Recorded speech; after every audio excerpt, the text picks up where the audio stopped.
Hello everyone and welcome to this video where we will learn how to add candidates and download the tracker sheet in Talent Tracker's platform. In the previous video, you learned how to select the right JDs suiting your skills, interest, experience, preferred industries, geography preference, etc. and start working on the positions. You also learned how the locked JDs move to my workspace, which is a personalized area for you. Likewise, here we have locked the JDs and the JD has moved to my workspace and showing pending for delivery. Now I am scrolling to the right and there is an area add candidate. Once I click here, a form will open. Here you need to fill up the candidate information, which in turn will be converted into the tracker sheet and gets sent to the clients. Here we are assuming that you have studied the JD well and put the right searches in job portals or LinkedIn or your own database, etc. and shortlisted the candidates matching the given JD. Also, we are assuming that you have talked to the candidates and presented them the opportunity for a given position with a given client.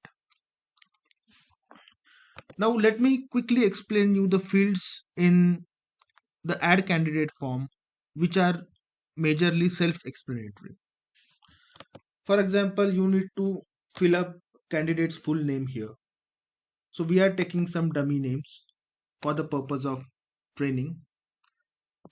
Designation, which is the current designation of the candidate. Coming to the current salary, you must ask candidate about the fixed and variable components of the pay package. The sum of two will be calculated by a system as a total salary.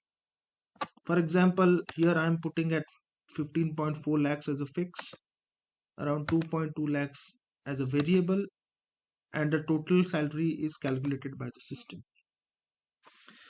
Similarly, coming to the last appraisal of candidate, the candidate should tell you the month, year when he or she was last appraised. This information is vital to client at the time of compensation offering.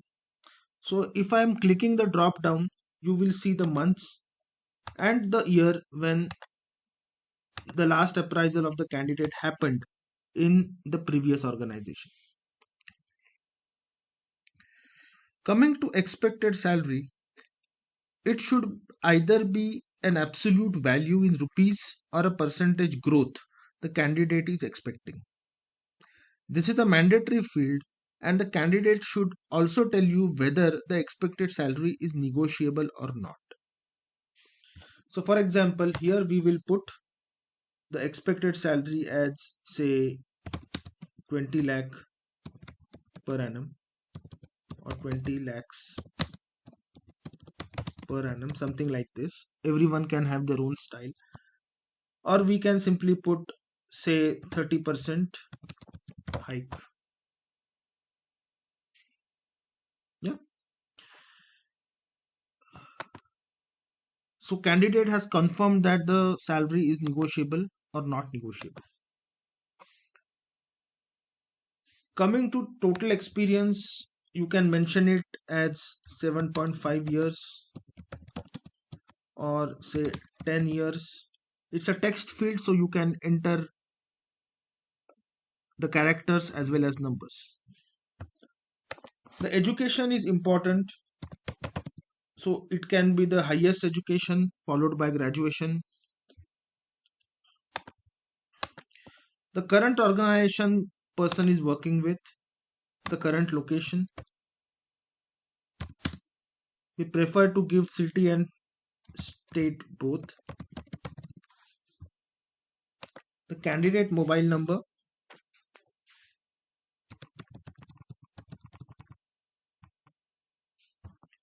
Notice period.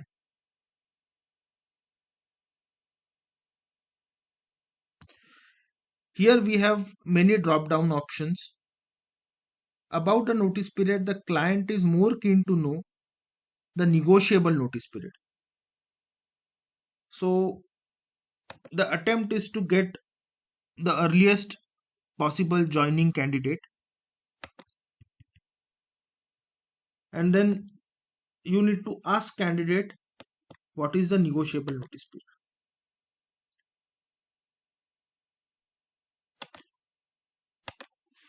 When it comes to JD sent to candidate, you can offline send the JD to candidate via your official email ID of talent trackers. Coming to availability of for interviews, candidates availability is a very critical field for client. We believe that the candidates should be flexible to attend the rounds of interviews based on mutual convenient date and time of the client and candidate. So here we have given two drop downs that you can ask candidate, say for face to face interview, are you available with mutually decided date and time, say this week, next week, etc. Or if it's a virtual or telephonic round, then any mutually decided date, time, this week, next week, etc. So I'm filling up both at the moment. So this information will be given to the client in the tracker sheet which we are sending to them. Similarly, you can put any special comments which you observed while talking to candidate. It should be crisp and short note, maybe a line or less.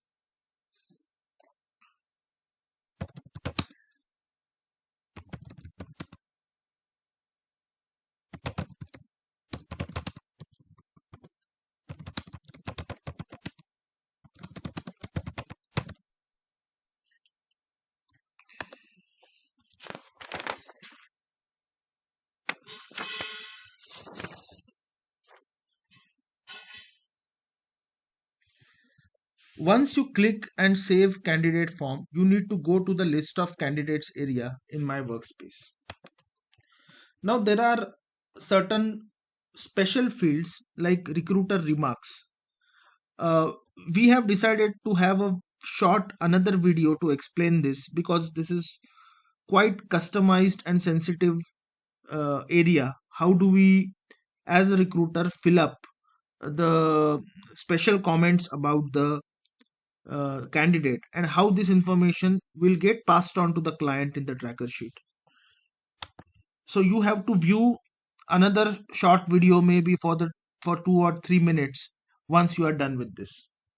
So right now I am selecting anything randomly and we will try to save the form. Yeah, the form is successfully saved. So I'm closing this and then I'm scrolling it to left.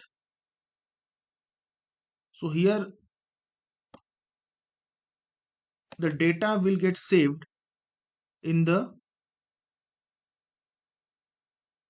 table format. Previously we added two more candidates for the same JD, hence it is showing 3 rows.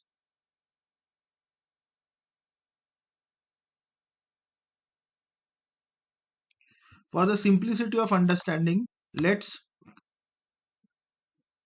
take all the 3 added candidates and click on add tracker sheet. So the candidates are added to the tracker sheet.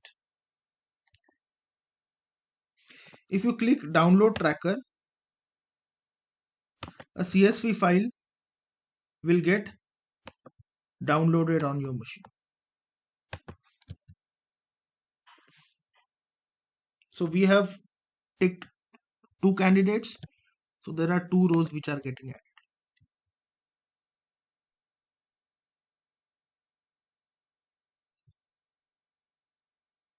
Yeah. So I think the first candidate was our candidate we took for sample case. You can explore this end-to-end process yourself on any sample JD so that you will get hands-on on it. In the next video, we will learn how to do the CV submissions to client from Talent Tracker's platform. For any doubts in the current video, feel free to connect back to us. Thank you so much.